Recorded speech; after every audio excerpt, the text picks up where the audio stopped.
So our chair is Erin Carroll. Our vice chair is Berto Cerullo. Linda Heath is one of our craft vendors. Marcy Miller actually represents Value Added and also is our resident farmer. Joanne Manita, who was here earlier, is a community citizen. David Pierce is in the audience, and he's one of our community citizens. Jeremy Ritter is Camas Winery and has a specialty food. And then currently the Moscow Chamber of Commerce position is vacant because Gina's up on the dais now. And then we have Cinda Williams, who represents the University of Idaho. We have our council liaison here, Walter Steed, myself. Barry McGareth was our market manager in 2015, and Daniel Stewart is our current market manager. And then I always like to give kudos to our AmeriCorps members who help out with the commission as well and the market. So this is just a recap of how busy they've been in 2015 and 2016 to date. We don't have next week's meeting on there, but we'll be meeting next Wednesday. So we kind of calculated the average hours because our commission meets for an hour and a half, and how many hours per person. And we came up with the national hours for volunteer for a value, and then, of course, the hour for a volunteer in Idaho. So I just wanted to give kudos out to these commission members because they spend a lot of time in meetings and at the market, and they're very influential on the success of the market. So it's pretty important to put a value to their time. So this year, we did some site visits, and if anyone received the Lewiston paper on Sunday, there was the article about Brush Creek Creamery. Well, this is the building under construction.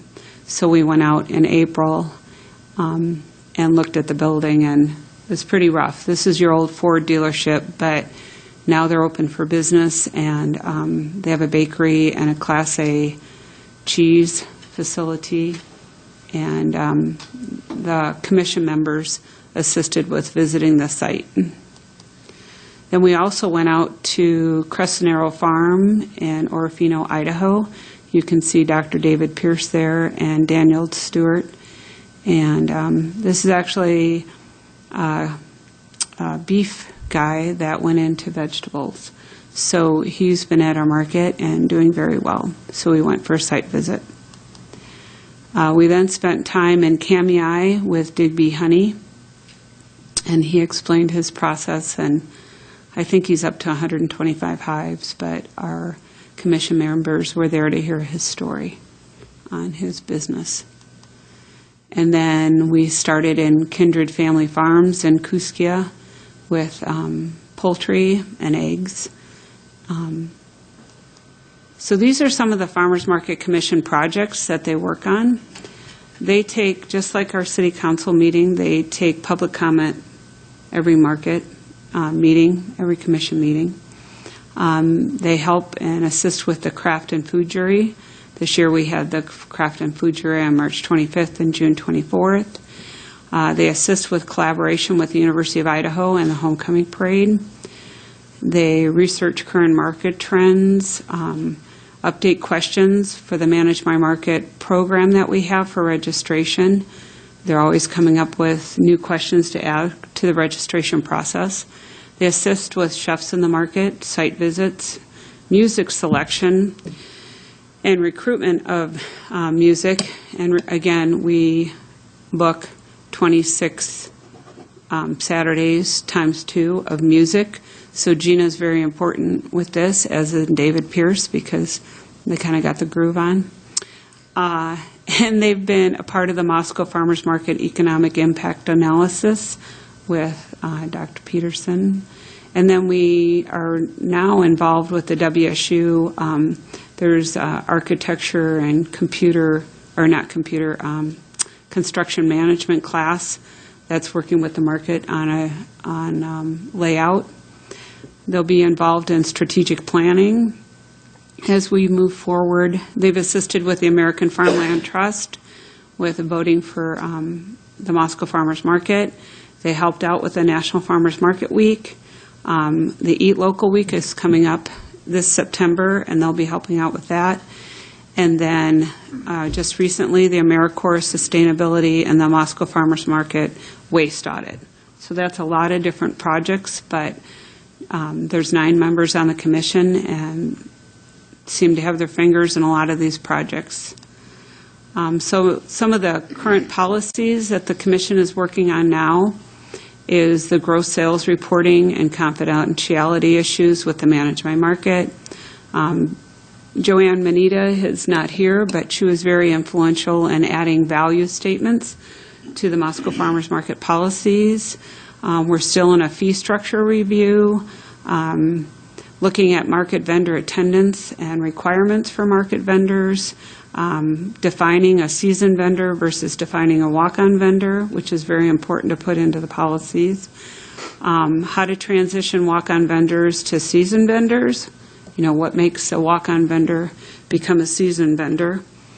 And recently we've had foragers in the market with mushrooms and a lot of different foraging products, and defining a forager and putting that in the policy. And then we're now looking at local sourcing, where the prepared food vendors in the market that are vendors source raw product from the farmers in the market. And then we're starting to look at farmers market coordination as far as a yearly timeline, and then creating a timeline for the commission duties. So that's kind of a wrap-up. Does anybody have any questions? A lot of things going on for the farmers market. They're very important. Oldest and best in the state of Idaho, which I get to brag about all the time. And the commission members play a very valuable role. Dr. Pierce is out in the audience. He is. David, would you like to make any comments about the farmers market, being you're on the commission? Come on up and give us your take on things. This is one of the exciting things, is the thousands of people we see at our farmers market. Talk about site visits. I'm not really prepared for this, but No, I caught David off guard here, so. But you folks are always doing that. Farmers market was one of the first things that I found when I moved to Moscow about 11 years ago, and it's always been something that I have very much enjoyed. So when Kathleen asked me if I would really be interested in being on the commission, I, of course, said yes.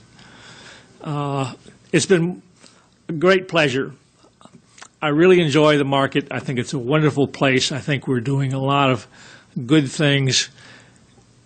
There's a lot that needs to happen and a lot that is happening. Kathleen's told you some of the things that are going on. There's a lot of discussion on a lot of these things because they're not easy questions to answer. There are too many different kinds of things, or there are many different kinds of things that have to be considered when you start looking at how to deal with these things. And they're interrelated. That makes it a challenge. I wouldn't trade being on this commission for anything. It's just a wonderful place to try and help this city become a better place. And we certainly know that the market draws a lot of people into our town on Saturday mornings. I was talking with a crafter today, and reminding her that there will be lots of people in town this weekend because of the market. Yes, because there are football games going on, but that draws people to the area. And those people who get here early have nothing else to do, so what do? Well, of course they come to the market. And that's wonderful for our farmers market and wonderful for our town. Thank you. Thank you, David. Questions for Kathleen from council? I have a question. Catherine? So I was just curious at the normal amount of seasoned vendors. We average about 60 to 65 seasoned vendors. There's about 100 plus spaces.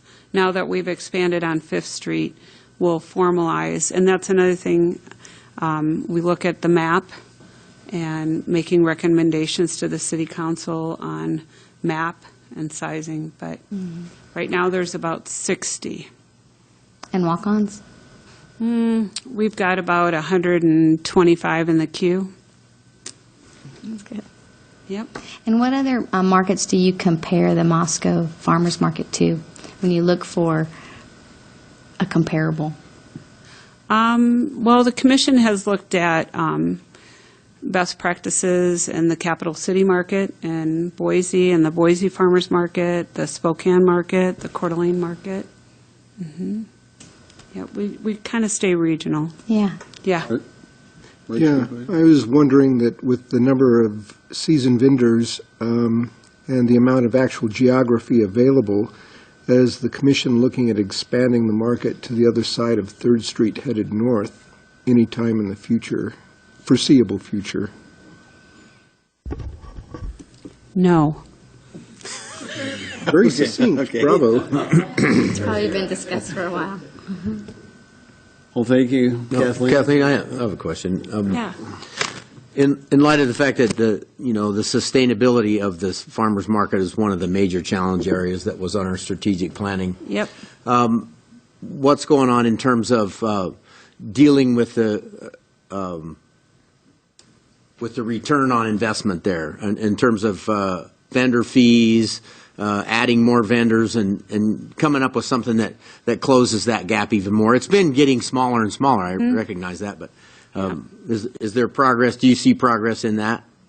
I think we'll have progress on the fee structure before the 2017 season. I think doing the strategic plan will assist us with that as far as direction and where we need to go to close that gap. I think the commission has looked at other options for closing that gap as well. Also, there wasn't Steve Peterson doing something about assessing how much tax revenue it actually brings back?